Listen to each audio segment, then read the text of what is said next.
शहजादी Ruby और पोशीदा दुनिया की किताब एक वक्त की बात है। एक शानदार सल्तनत में एक कम उम्र शहजादी रहती थी जिसका नाम रूबी था।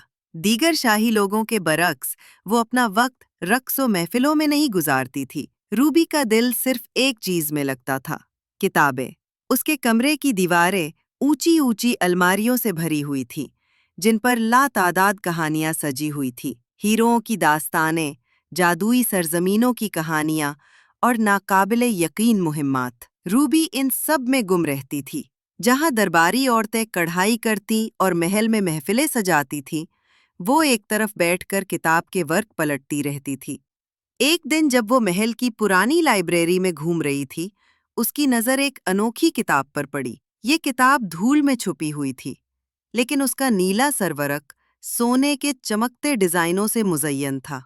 उस पर कुछ अजीबो-गरीब निशान बने हुए थे, जो यूं लगता था जैसे उससे बातें कर रहे हों। रूबी ने धड़कते दिल के साथ किताब उठाई और अपने कमरे में ले गई। उस दिन के बाद वो अक्सर उसे रात की मध्यम रोशनी में पढ़ती या बाग में बैठकर उसके सफ़हात में खो जाती। एक रोशन दोपहर वो बाग में बैठी किताब पढ़ रही थी कि अचानक अल्फाज जगमगाने लगे और माहौल गर्म और जादुई सा हो गया। उसके कदम खुद ब खुद उस बाग के एक कोने की तरफ बढ़ने लगे जहां वो पहले कभी नहीं गई थी। घुने पत्ते हटाकर उसने एक बहुत बड़ी चट्टान देखी जिस पर मध्यम सी रोशनी झलक रही। रोशनी से चमकने लगी।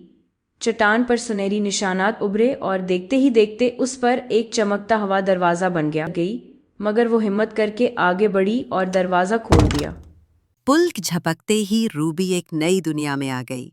हवा सितारों की तरह झलमलाती थी, फूल रंग बरंगी रोशनी में चमक रहे थे और फजा में नन्हे नन्हे दिए तीर रहे थे। उसने अपनी जानिब देखा और हैरान रह गई। उसका सादा लिबास बदलकर एक शानदार जगमगाता हुआ लिबास बन चुका था, जो शहजादी को एक परियों की कहानी जैसा रूप दे रहा था। अचानक उसे आवाजें सुनाई दी। डर के मारे वो एक दरख्त के पीछे छुप गई। कुछ ही देर में दो लड़कियां नमूदार हुईं। एक के हाथ में कमान थी और उसने तीर तान रखा था। बाहर आओ, तुम कौन हो? एक लड़की ने पुकारा। रूबी ने डरते डरते कदम आगे बढ़ाए। बराहे करम मुझे नुकसान ना पहुंचाओ, मेरा नाम रूबी है, मैं एक शहजादी हूं। दोनों लड़कियां चूप गईं। शहजादी? एक ने सरगोशी की। रूबी ने सर हिलाया। जी, और आप कौन हैं? पहली लड़की मुस्कुराई। मैं लेवरा हूं, मेरे पास जादुई पर थे जो अब छीन लिए गए हैं।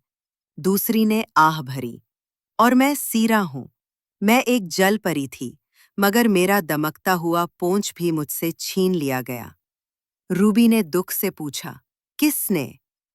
लेवरा की आंखों में सख्ती आ गई। ये सब एसेबल की कारिस्तानी है, एक जालिम शहजादी।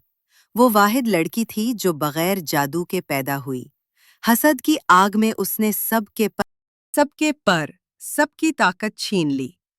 सेरा की आंखों में आंसू आ गए। लेकिन हमारे बुजुर्गों ने कहा था कि किसी और दुनिया की शहजादी आएगी और हमें बचाएगी। हमें लगा ये महज एक कहानी है, जब तक तुम नहीं आई। रूबी ने कांपती आवाज में कहा, लेकिन मेरे पास तो कोई जादू नहीं, मैं तुम्हारी मदद कैसे कर सकती हूँ? दोनों लड़कियां मुस्कुराईं। सीरा ने उसकी तरफ इशारा किया। तुम्हें खुद नहीं मालूम, मगर तुम्हारे पास जादू है। रूबी ने हैरत से पूछा, कहाँ? लिवेरा ने कहा, तुम्हारे बालों में जो सुतली नुमा लकड़ी है, वो जादुई है। रूबी ने कांपते हाथों से अपने बालों का पन निकाला तो वो चमकने लगा। रोशनी के तार उससे निकलने लगे। सिंघी का मिशन तीनों गांव पहुंचे तो सब लोग रूबी को देखकर खुशी से झूम उठे। हर चेहरे पर उम्मीद जगमगाने लगी। लिवेरा ने कहा, सबसे पहले हमें यकसिंघी यूनिकॉर्न को बचाना होगा। अगर इसेबल ने उसकी ताकत छीन ली तो वो नाकाबिले शिकस्त हो जाएगी। जादुई पत्तों में छुपकर वो आसमान की तरफ उड़ते गए। रूबी ने अपनी छुरी बुलंद की और रोशनी की करनों ने उन्हें जंगल तक पहुंचा दिया। वहां उन्होंने एक यकसिंघी को जंजीरों में जकड़ा हुआ पाया। रूबी ने अपनी छुरी घुमाई और जंजीरें टूट गई। दोस्तों, अगला हिस्सा जल्द आ रहा है। میرے چینل کو لائک، شیئر اور سبسکرائب ضرور کریں تاکہ نئی ویڈیوز آپ تک پہنچتی رہیں۔